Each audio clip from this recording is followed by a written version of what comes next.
ओम शांति। हरिओम।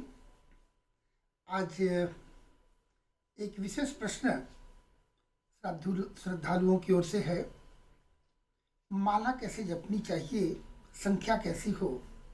जैसे कि इन्हीं को मैंने परामर्श दिया था कि कम से कम एक माला अमुक मंत्र का हो जाना चाहिए। कार्य व्यस्तता के कारण उन्होंने अपना ऐसा व्यक्त किया कि मेरे पास साधन नहीं होना या कभी कारण। तो महाराज जी, यदि ये माला की संख्या, गिनती जो है मंत्रों की, वो कम बेसी हो जाए तो कोई हर्ज है क्या। एक माला का तात्पर्य 108, एक माले में 108 मन का होता है। तो सुमेरु लेकर 109 वो गिनती को स्मरण कराता है। तो 108 हो जाए या कम ही हो जाए, थोड़ा या बढ़ जाए, तो इसमें कोई एक समझने की बात है कि लौकिक रूप में हम तो चर्चा अवश्य करते हैं माला कितनी हो, संख्या कैसी हो, दिशा कैसा हो माला जाप के लिए, उसके लिए आसन कौन सी होनी चाहिए, किस चीज़ की माला होनी चाहिए, वस्त्र कैसा हम धारण करें, काल कौन सा हो, ये कई बातें हैं। इससे हटकर एक दूसरा पक्ष, यह भी आध्यात्मिक पक्ष है। जब हम अध्यात्म की गहराइयों पर आते हैं और चेष्टा होती है कि निराकार ब्रह्म की ओर, शिवो अहम ब्रह्मोहम अहम ब्रह्मर्षि, जब ये प्राप्त करने की चेष्टा की जाती है तो यह प्रयत्न होनी चाहिए कि हम कितना डूब पाते हैं। या वो तांत्रिक हो, साधक हो, या सामान्य श्रद्धालु एक गृहस्थ हो, तात्पर्य है, एक उद्देश्य होना चाहिए कि हम अपने इस ब्रह्मांड के स्वरूप को हम कितना ज़्यादा अपने इष्ट के प्रति समर्पित कर पाते हैं। यदि हम शिव के उपासक हैं तो हमारे ये मन का वातावरण, ये वायुमंडल पूर्ण रूप से शिवमय हो। यदि हम सात्य मार्ग पर हैं तो बिल्कुल मातामय हो जाए। और वो उस गहराई पर जाने के बाद मनुष्य को श्वास का भी भान नहीं रहता कि मैं श्वास ले रहा हूँ, नहीं ले रहा हूँ, मेरी श्वासों की गति क्या है, संख्या की, उसको कोई ध्यान में नहीं दे पाता। तो ये एक स्तर है। चेष्टा तो अवश्य करनी चाहिए जिस स्तर को जिसने अभी स्पर्श नहीं किया है। उद्देश्य तो होनी ही चाहिए। दूसरा पक्ष, एक तरफ जो पहले पक्ष की बात कर रहे थे कि यांत्रिक ढंग से पूजन करना, यंत्र की भांति, मशीन की तरह, फूल कैसा हो, दिशा कैसा हो, संख्या कैसी हो, तो आपका ध्यान पूर्ण रूपेण उस संख्या पर लगा हुआ है कि मेरी गिनती पूरी हुई कि नहीं। जैसे ही माला पूर्ण होगा हम अगले कार्य के लिए लग जाएंगे।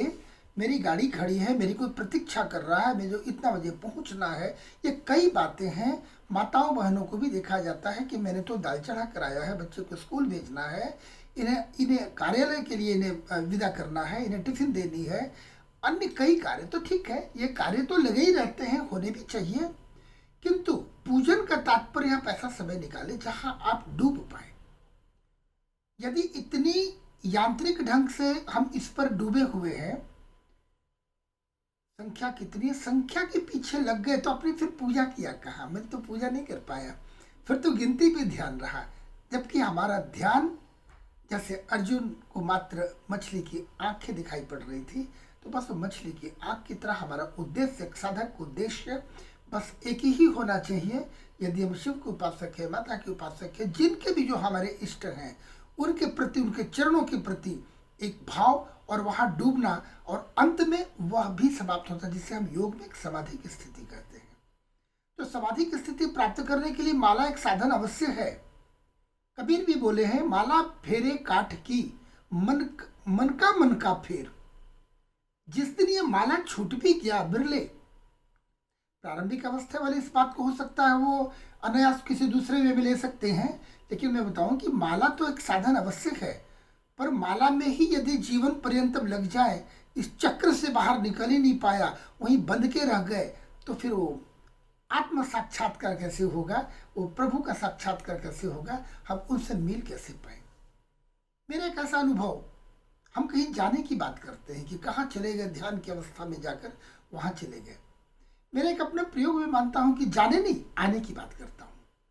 जाना कहीं नहीं है। भगवान ईश्वर तो हमारे हृदय स्थल में, हमारे मन मंदिर में विराजमान है। उनका साक्षात्कार करना, उनसे मिलना, उनके साथ उनके चरणों की प्रीति प्राप्त करनी, तो जिसके लिए जाने नहीं, आना, लौट कर आना। हम जितने अपने अंदर डूबेंगे, अपने अंदर जितने जाते जाएंगे, गहराई में डूब पाएंगे, तभी वहां माँ का दर्शन होगा, तभी वहां बाबा शिव, बाबा भोलेनाथ का वहां सदा शिव, उस कल्याणकारी शिव तत्व की प्राप्ति होगी।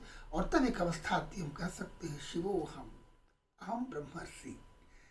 इस भाव को प्राप्त करने के लिए बहुत डूबने की आवश्यकता है। तो यह मन की बातें जो यांत्रिक ढंग से पूजा करते हैं, इससे शनै शनै एक चेष्टा होनी चाहिए कि हमें वहाँ डूबना है, उसके लिए प्रयत्न करनी चाहिए। जो थोड़ी मन की शांति के लिए, मन में हमेशा एक आनंद, चैतन्यता, एक शून्यता का भाव लेकर इस प्रकार का प्रयास जब करेंगे तो देखेंगे ही होगा। फिर उसके बाद की बारी आती है अजपा जप। इसकी चर्चा हम बाद में कभी करेंगे, क्योंकि वो बिल्कुल ही एक भिन्न विषय है, उस पर काफ़ी समय तक बोला जाना संभव है, तो हम उसकी चर्चा बाद में करेंगे। लेकिन आपके प्रश्न का उत्तर मैंने सिर्फ अभी देने का प्रयास किया। आप कितना संतुष्ट हुए कि ठीक है, माला और संख्या को बिल्कुल नकारा नहीं जा सकता है, एक अवस्था है, लेकिन यह भी प्रयत्न होना चाहिए और डूबने की चेष्टा की जानी चाहिए, ताकि हम उस यांत्रिक ढंग से मशीन की तरफ न पूजा करते हुए थोड़ी डूब पाए और उनको चरणों का सानिध्य हो पाए। यह प्रयत्न करना चाहिए। कितनी हम गहराई में डूब कर पूजा कर पाते हैं, और तभी उनके चरणों के, अपने इष्ट के चरणों की प्रीति मिलेगी। उनसे डूबने की, उनसे वो पाने के लिए, प्राप्त करने के लिए हमें डूबने की आवश्यकता है। जहाँ बिल्कुल इस शरीर का, अपने श्वास का, अपने वातावरण का भान बिल्कुल समाप्त हो जाता है, और फिर अंदर डूबने की बात है, उसके लिए की जानी चाहिए। आज की चर्चा, आज के लिए इस विषय पर इतना ही। शेष फिर अगली मुलाकात पर हम चर्चा करेंगे। यदि आपको सही लगे मेरा वीडियो, यदि आपको पसंद आ रहा है, तो सब्सक्राइब कर लें, तो मेरी सेवाएं आपको मिलती रहेंगी।